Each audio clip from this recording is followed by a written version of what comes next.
일생을 살면서 딱 3번 울었다고 그래요.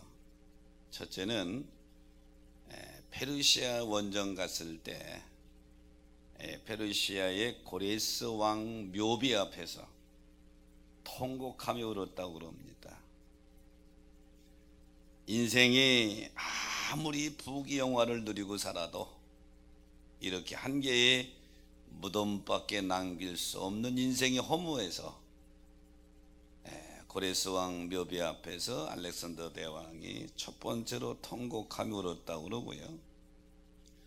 두 번째 울은 것은 인도의 인더스 강가에서, 인더스 강만 넘으면 인도를 점령할 수 있는데 지친 부하들이 따라오지 못해서 포기하고 되돌아갈 때 목 놓아서 울었다고 그러고요.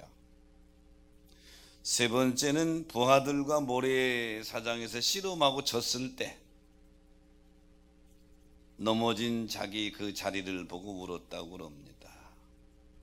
알렉산더 대왕하고 씨름해서 대왕을 넘어뜨린 부하가 너무 무한해가지고 왜 우시냐고 물었더니 대왕이 이렇게 말했다고 그러죠. 내가 너하고 씨름해서 져서 운 것이 아니고 내가 넘어진 자욱을 보며 불현듯 내가 부귀와 권세를 누리며 천하를 호령하며 살고 있지만 나도 한 평의 땅 속에 묻힐 수밖에 없구나 하는 것을 생각나서 울었다. 여러분, 세상의 모든 것을 가졌다 하더라도 죽음의 문제를 해결한 인간은 없습니다. 하지만 우리 그리스도인들은 주 안에서 죽음의 문제를 해결받은 사람들인 줄로 믿습니다. 그리스도와 함께 죽고 그리스도와 함께 부활하는 것, 이게 그리스도인의 삶이고 소망이고 우리의 과정인 것입니다. 오늘 로마서를 봤는데요, 로마서의 주제는 그리스도의 죽음과 부활에 대하여 바울 사도가 논리 있게 로마 교회에 서술해서 전한 편지입니다. 특별히 오늘 본문의 말씀은 로마서의 주제 중에 이신득에 대한 것입니다. 이신득이는 뭐예요? 오직 믿음으로 구원을 받는다. 믿으시면 아멘 합시다. 본문은 믿음으로 구원받는다고 하는 로마서의 전체의 주제 중에 구원받은 성도들이 어떻게 살아야 하는가, 이 부분을 조명해 주고 있습니다. 그리스도인은, 구원받은 그리스도인의 삶은 성화의 삶인데, 오늘 바울이 주장하는 성화의 기본은 그리스도와 연합하는 것입니다. 저는 오늘 본문의 말씀을 가지고 그리스도인의 삶 하는 제목을 잡았는데요, 그리스도인의 삶, 즉 성도의 삶은 첫째는 그리스도와 함께 죽는 삶입니다. 본문 8절에 보니까 만일 우리가 그리스도와 함께 죽었으면, 이렇게 말씀하고 있죠. 여기 죽었으면이라고 하는 원문의 내용은 완전히 죽은 것을 의미합니다. 누구도 부인할 수 없는 완전히 죽은 상태를 표현할 때 이 단어를 쓰고 있어요. 그리스도와 함께 죽는다고 하는 것은 내 육신의 생명을 예수님과 함께 십자가에 못 박는다고 하는 그런 의미는 아닙니다. 바울이 여기서 말하는 그리스도와 함께 죽었다고 하는 것은 육체를 십자가에 못 박는다고 하는 말씀이 아니고 바울 속에 자리 잡고 있는 제사람, 옛사람, 욕망, 정욕, 이런 것들을 십자가에 못 박는다. 그래서 갈라디아서 2장 20절에 보면 내가 그리스도와 함께 십자가에 못 박혔나니, 영적으로는 바울이 그리스도와 함께 십자가에 못 박힌 적이 없어요. 여기서 바울이 십자가에 주님과 함께 못 박혔다고 하는 것은 바울 자기 속에 있는 정욕, 제사람, 한마디로 옛사람, 이런 것들을 십자가에 못 박았다. 이제는 내가 사는 것이 아니라 오직 내 안에 그리스도께서 사는 것이다. 나는 이제 하나님의 아들을 믿는 믿음 안에서 사는 것이다. 그러므로 사랑하는 여러분, 그리스도인의 삶은 바울이 고백했던 것처럼 예수와 함께 죽는 삶인 줄 믿으시기 바랍니다. 예수와 함께 죽는 삶이다. 마태복음 16장에서 우리 주님이 제자들과 함께 가이사랴 빌립보를 지나가시다가 사람들의 여론을 묻습니다. 얘들아, 사람들이 나를 누구라고 그러더냐? 제자들이 대답하기를 더러는 엘리야, 더러는 에레미야, 혹은 선지자 중에 하나라고 하더이다. 예수님이 그러면 너희는 나를 누구라고 그러느냐? 베드로가 멋진 대답을 하죠. 주는 그리스도시요 하나님의 아들이니이다. 주님이 베드로의 고백을 들으시고 바요나 시몬아 내가 복이 있도다. 이것을 내게 알게 한 일은 혈육이 아니라 하늘에 계신 내 아버지시니라. 내가 이 반석에 내 교회를 세우리니 음부의 권세가 이기지 못하리라. 그리고 나서 제일 첫 번째로 주님이 자기의 십자가의 죽으심에 대하여 말씀을 꺼내십니다. 베드로가 예수님의 뜻을 정확히 이해를 하지 못하고 십자가의 죽음의 의미, 대속의 의미를 알지 못한 베드로가 정면으로 반대를 합니다. 안 됩니다. 어떻게 그런 일이 있을 수 있습니까? 가로막아요. 근데 주님은 베드로에게 사탄이라고 책망하십니다. 그리고 나서 하신 말씀이 16장 24절의 말씀입니다. 누구든지 나를 따라오려거든 자기를 부인하고 자기 십자가를 지고 나를 따르라. 그리스도인의 삶은 주님을 따르는 삶인데, 주님을 따른다고 하는 것은 자기 십자가를 지고 따르는 것이다.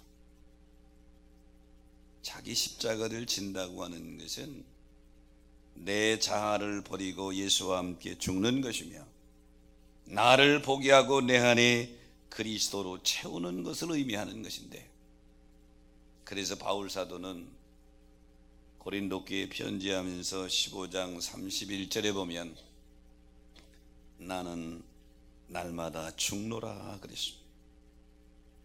그럼 바울 사도가 날마다 육신을 죽였다는 얘기가 아니에요.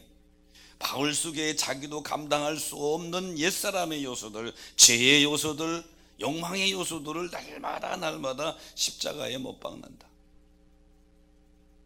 그러므로 구원받아 부활의 소망을 가지고 살아가는 우리 그리스도인들은 지금 그리스도인의 삶이 뭐냐? 예수와 함께 죽는 삶이다. 그래서 제가 사순절 특별 새벽기도에 들어가면 여러분에게 한 가지씩 요구했잖아요.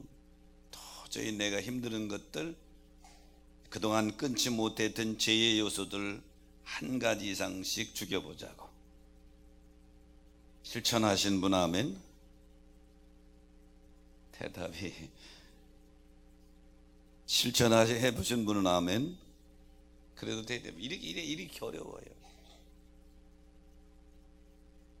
그러므로 그리스도인의 삶은 예수와 함께 죽는 삶이다. 교회 역사상 별차는 별처럼 빛나는 위대한 인물, 큰 공을 세운 인물이 성 어거스틴입니다.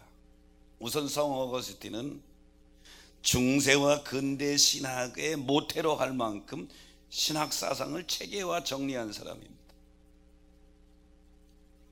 근데 어거스틴은 청년 시절에는 방탕했습니다.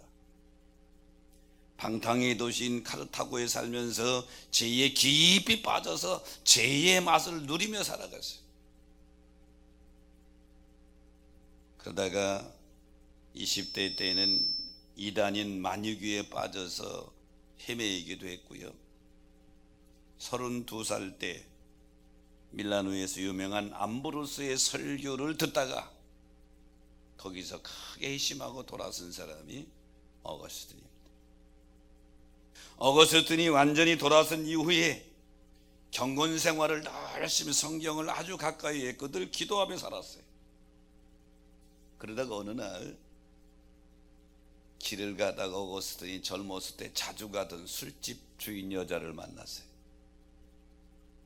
술집 주인이 너무 반갑게 맞이하면서 아이고 사장님 왜 오늘 요즘엔 안 보이냐고 우리 집은 한번 들리라고.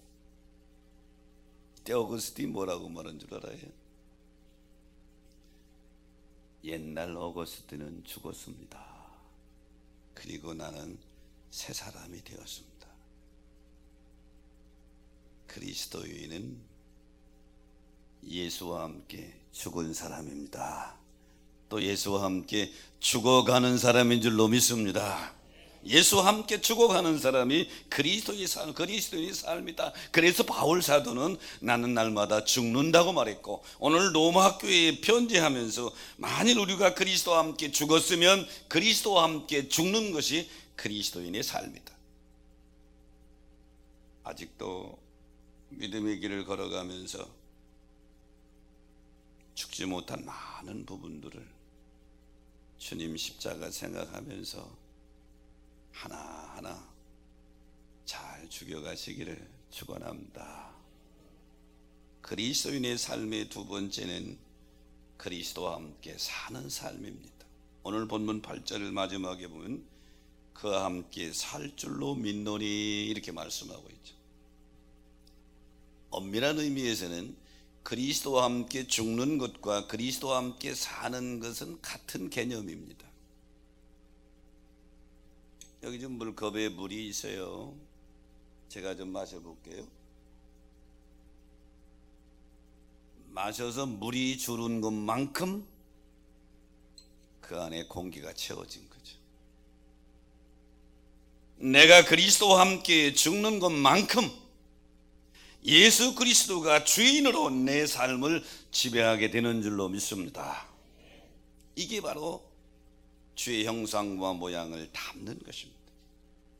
그래서 바울은 로마서 6장 5절에 보니까 만일 우리가 그의 죽으심과 같은 모양으로 연합한 자가 되었으면, 예수의 죽으심과 함께 연합한 자가 되었으면 그의 부활과 같은 모양으로 연합한 자가 되리라. 죽었으면 주와 부활과 연합한 자가 된다.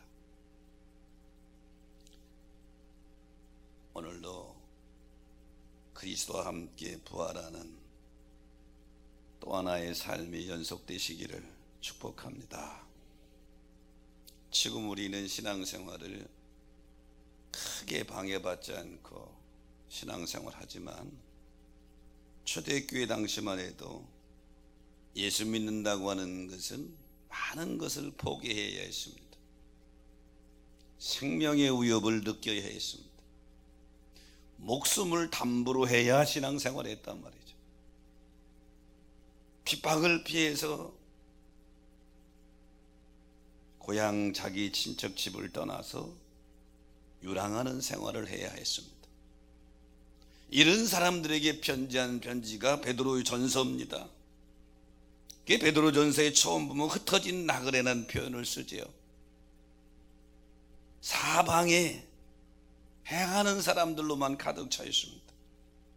예수 믿는다고 하는 것이 다만 주변 사람의 눈치 보는 정도가 아니라 경제적으로 많은 차별과 피해를 입어야 됐고, 때로는 목숨을 담보로 해야 했습니다. 베드로는 이러한 핍박받는 성도들에게 격려하고 위로하는 편지를 보낸 첫 번째 편지가 베드로 전서입니다. 이 베드로 전서에서 베드로는 신앙을 유지하는 것이 매우 힘들지만 그럼에도 불구하고 믿음을 지켜라 이렇게 격려하고 있는데, 특히 베드로전서 1장 3절로 4절에 보면 우리 주 예수 그리스도 아버지 하나님을 찬송하리로다 그러면서 우리를 거듭나게 하사 산소망 있게 하셨으며, 이 산소망은 4절에 보니까 썩지도 않고 더럽지도 않고 쇠하지도 않은데 너희를 위해서 하늘에 간직한 것이라. 산소망에 대해서 그들에게 증언해 주고 있어요. 보통 성경에 나와 있는 서신서들을 보면요, 서론에서는 인사말을 하고 이렇게 서론을 길게 끌고 나옵니다. 이게 서신서의 대개 1장 1절부터 많은 부분을 서론 부분을 형성하는데, 베드로전서는 서론을 싹 생략해버리고 본론부터 들어갑니다. 핍박을 견디게 하는, 그래서 너희들이 핍박을 이기고 시험을 이기고 신앙에 승리하게 하는 가능한 요소가 다른 것이 아니고 산소망인데, 이 산소망은 땅에 있는 것이 아니라 하늘에 있는 것이고 천국의 소망이고 부활의 소망이다. 우리가 예수 믿다가 죽는 환난 속에서 죽게 될 텐데, 그것이 죽는 것이 아니라 부활에 참여하는 것이다. 그것에 베드로는 그것을 산소망이다 이렇게 표현했어요. 사랑하는 여러분, 산소망, 천국소망 가지고 이기시기를 축원합니다. 일어나시기를 축원합니다. 이것이 그리스도인의 삶입니다. 세상 사람들을 힘들고 어려울 때 낙심 절망하고 좌절하는 이유는 그들에게는 산소망이 없어요. 이 세상 소망은 다 사망 아래서 끝나버린 죽을 소망이지요. 하지만 우리는 죽음으로 끝나는 것이 아니라 새롭게 이어지는 부활의 산소망, 하늘에 간직한 영원한 산소망을 소유하고 살아가는 성도의 삶이 그리스도인의 삶인 줄 믿으시기 바랍니다. 그래서 바울은 로마교회에 편지하면서 그리스도인의 삶은 예수와 함께 죽고 예수와 함께 사는 삶이다 이렇게 증언하고 있습니다. 고린도전서 15장 22절에 보면, 아담 안에서 모든 사람이 죽은 것 같이 그리스도 안에서 모든 사람이 삶을 얻으리라. 인류의 조상 아담 안에서 아담의 범죄로 죄값으로 모든 사람이 죽었다. 하지만 둘째 아담으로 오신 예수 그리스도는 죄에 대하여 대속의 제물이 되므로 그리스도 안에 있는 모든 사람은 살리라. 바울은 이 부분을 이렇게 간단하게 표현한 것입니다. 그리고 고린도전서 15장 20절에 보면, 예수 그리스도는 잠자는 자들의 첫 열매, 부활의 첫 열매가 되셨고, 23절에 보면 우리 성도들도 부활에 참여하게 될 텐데, 그리스도께서 강림하실 때에 그리스도에게 속한 자들이 자기 차례대로 부활의 영광에 참여하게 될 것이고, 이 부분을 데살로니가전서 4장 16절 이하에 보면 주께서 강림하실 때에 그리스도 안에서 죽은 자들이 먼저 일어나게 되리라. 그러므로 사랑하는 여러분, 그리스도인의 삶의 두 번째는 그리스도와 함께 부활하는 삶인 줄 믿으시기 바랍니다. 중요한 것은 죽음이 먼저라고 하는 것이죠. 십자가 없는 부활은 없는 것입니다. 그리스도와 함께 죽는 이 신앙이 그리스도와 함께 부활하는 열매로 영광을 돌리게 될 줄로 믿습니다. 종교개혁자 마르틴 루터는 십자가의 죽음을 이기고 부활을 만들어내신 하나님의 능력을 가리켜서 죽음을 죽이고 이긴 것이다 이렇게 표현했어요. 십자가의 대속과 부활은 주님이 죽음을 죽이고 이긴 거다. 마르틴 루터의 말처럼 예수의 십자가의 죽음은 죽음을 죽이기 위한 것인 줄 믿으시기 바랍니다. 죽음의 죽음, 부활의 강력한 메시지가 되는 것이죠. 보통 사람들의 삶의 소망은 웰빙 이후에 웰다잉하는 것입니다. 이 세상에서 잘 살다가 잘 죽는 게 보통 사람들의 소망입니다. 그런데 그 그리스도인들은 좀 달라요. 웰빙 이후에 웰다잉 좋죠. 근데 웰다잉 이후에 또 우리는 부활의 웰빙이 기다리고 있는 줄 믿으시기 바랍니다. 이게 그리스도인의 삶이란 말이에요. 웰다잉 이후에, 잘 죽은 이후에 믿음을 제대로 믿음을 지키고 믿음대로 잘 살다가 믿음대로 죽은 이후에 웰빙이 또 기다리고 있다 이 말이죠. 그러므로 성도의 삶은 예수님과 함께 부활하는 삶, 이게 성도의 삶, 그리스도인의 삶인 줄 믿으시기 바랍니다. 공산주의 이론의 기초를 만든 사람이 칼 마르크스입니다. 칼 마르크스가 1883년 3월 14일에 죽었어요. 죽을 때에 그의 하인이 이렇게 말했습니다. 저에게 마지막 말을 남기시면 제가 기록해 두겠습니다. 근데 칼 마르크스가 뭐라고 죽은 줄 알아요? 시끄럽다 나가라! 그러고 죽었어요. 칼 마르크스가 마지막 말입니다. 시끄럽다 나가라. 나폴레옹 영웅이라고 그러죠. 죽을 때 내 인생이 불쌍했다 이러고 죽었어요. 머실론 철학자인 사르트르는 죽음의 공포와 불안으로 사람들에게 마구 소리 지르다가 정신병자가 돼서 죽었습니다. 그러나 부활을 믿는 일꾼들의 죽음은 다르죠.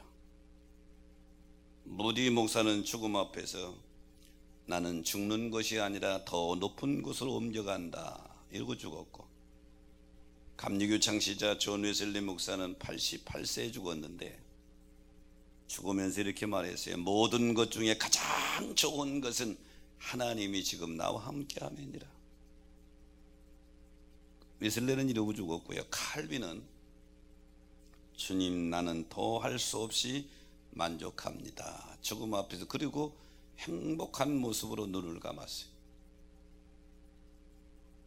보십시오. 위대한 일꾼들을 보면 부활의 주님을 소유하고 산 사람과 부활의 주님이 없이 산 사람의 죽음의 모습이 완전히 극과 극의 모습이죠.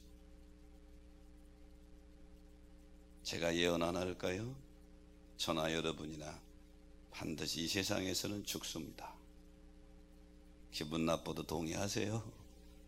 반드시 죽습니다. 하지만 주님 부활을 품고 산 소망을 가지고 살아가는 자에게는 죽음이 끝이 아니라 웰다잉 이후에 웰빙이 기다리고 있는 줄 믿으시기 바랍니다. 그러므로 그리스도인의 삶은 예수와 함께 부활하는 삶, 그 삶이 오늘도 이어지시기를 주의 이름으로 축원합니다. 그리스도인의 삶의 세 번째는 사망이 다시 주장하지 못하는 삶입니다. 본문 9절에 보니까 사망이 다시 그를 주장하지 못할 줄 알미니라. 여기 주장하지 못하다의 주장은 주인이라고 하는 말의 큐리오스와 어근이 같은 말입니다. 이 말을 다시 번역한다면 지배관계인데 사망 권세가 예수님께 주인 노릇하지 못한다 이런 뜻입니다. 사망 권세가 예수님께 주인 노릇 못하는 것처럼 그리스도 안에 있는 사람들에게는 죽음의 권세가 다시는 우리에게 주인 노릇할 수 없는 줄 믿으시기 바랍니다. 왜냐하면 그리스도의 부활하심으로 인해서 온 인류에게 속해 있던 사망의 관계가 끊어졌기 때문이죠. 죄의 값은 사망이라 온 인류에게 사망의 쇠사슬이 매여 있는데 요한복음 19장 30절에 보면 예수님 마지막 죽으시면서 다 이루었다 이 말은 다 갚았다는 것이죠. 너 이제 내 죄값을 내가 다 갚았어. 그래서 바울은 고린도서 15장 55절 이하에 이렇게 말합니다. 사망아 너의 승리가 어디 있느냐? 사망아 내가 쏘는 것이 어디 있느냐? 사망에 쏘는 것은 죄여 죄의 권능은 율법이라. 그런데 예수 그리스도의 십자가의 대속의 죽음으로 이 사망을 이겼다 이 말이죠. 그래서 57절 58절에 보면 내 사랑하는 형제들아 견고하며 흔들리지 말며 항상 주의 일에 힘쓰는 자들이 되라. 이는 너희 소구가 주 안에서 헛되지 않은 줄 알미니라. 할렐루야. 바울은 이 부분에 대해서 로마서 5장 21절에 또 이렇게 증언합니다. 죄가 사망 안에서 왕노릇한 것 같이 또한 은혜 또한 은혜로 말미암아 의로 말미암아 왕노릇하며 우리 주 예수 그리스도로 말미암아 영생에 이르게 함이 하려 함이니라. 여러분 안에 죄가 왕노릇하는 건 끊겼고 은혜가 왕노릇 하시기를 축원합니다. 예수 그리스도가 여러분 안에 영원한 왕이 되시기를 축복합니다. 이런 사람들에게 로마서 6장 21절 이하에 보니까 너희가 그때는 무슨 열매를 맺었느냐? 마지막 사망의 열매를 맺지만 이제는 너희가 죄로부터 해방되고 하나님께 종이 되어 거룩함에 이르는 열매를 맺었나니 그 마지막은 영생이니라. 그러므로 그리스도인의 삶 세 번째는 다시는 사망이 나를 주장하지 못한다. 사망이 주장하지 못한다고 하는 말은 육신이 죽지 않는다고 하는 말이 아닙니다. 모든 사람은 죽습니다. 주님 재림하시기 전까지는 다 죽어요. 사망이라고 하는 말은 분리된다, 나누어진다는 뜻입니다. 하지만 우리 육신은 죽지만 죽는 순간에 우리가 없어지는 사망이 아니라 천군 천사가 와서 우리의 영혼을 모시고 낙원에 이르게 될 줄로 믿습니다. 낙원은 우리의 구원받은 영혼들이 가서 안식하는 곳, 쉬는 곳입니다. 언제까지? 주님이 땅의 심판에 재림으로 오실 때까지 있다가 이 주님과 이 땅에 와서 부활에 동참하게 되는데, 그래서 그리스도인의 죽음은 복이 있다 이렇게 말하는 거예요. 오늘 이 예배에 참여한 여러분, 사망이 여러분을 다시 주장하지 못하고 복 있는 죽음을 통해 낙원이 있다가 부활에 동참하는 부활의 주인공이 되시기를 주의 이름으로 축복합니다. 대한민국 헌법 제13조 1항 형사소송법 제326조에 보면 일사부재리의 법칙에 대해서 명시하고 있습니다. 일사부재리의 법칙이 뭐죠? 형사사건에 대해서 한 번 판결을 난 문제는 동일하게 두 번 재판할 수 없다. 이게 일사부재리의 법칙입니다. 형사사건에 대해서죠. 그리스도의 십자가는 죄의 권세로부터 무죄다 하고 확정 판결받은 판결인 줄 믿으시기 바랍니다. 그럼 십자가는 뭐냐? 무죄 판결받은 증거란 말이에요. 내가 죄가 없어서 무죄가 아니라 주님이 죄값을 갚아주심으로 우리를 의인으로 만들어주신 증거가 십자가란 말이에요. 그래서 십자가 그러는 것입니다. 그러니까 사탄 마귀는 우리에게 다시 사망 권세를 요구할 권한이 없는 거예요. 최고의 변호사이신 예수님이 죄로 인한 죽음의 재판에서 승소하신 사건인 줄 믿으시기 바랍니다. 승소하신 것이다. 그런데 문제는 우리가 이 법정에 서야만 그 효력이 발생한다는 것입니다. 십자가의 법정에 내가 서야 한다고 하는 것입니다. 내가 십자가 안에 있어야 한다고 하는 얘기죠. 대속의 죽음을 죽으신 예수 그리스도를 왕으로 모시고 나의 영원한 변호사로 모셨을 때에 사탄으로부터 일사부재리의 법칙을 요구할 수 있는 권한이 우리에게 주어지는 줄 믿으시기 바랍니다. 그러므로 그리스도의 십자가는 사망이 다시 우리를 주장하지 못한다고 하는 증거입니다. 그러므로 그리스도인의 삶의 세 번째는 우리가 확신하고 살아야 될 것인 사망이 다시 나를 주장하지 못한다. 사망아 너의 쏘는 것이 뭐냐? 이렇게 바울이 선언하고 있는 것이죠. 사랑하는 성도 여러분, 부활절 이후에 첫 주를 지나갑니다. 우리는 믿음의 길을 걸어가는 삶을 성도의 삶이라, 다른 말로 그리스도인의 삶이라 이렇게 표현합니다.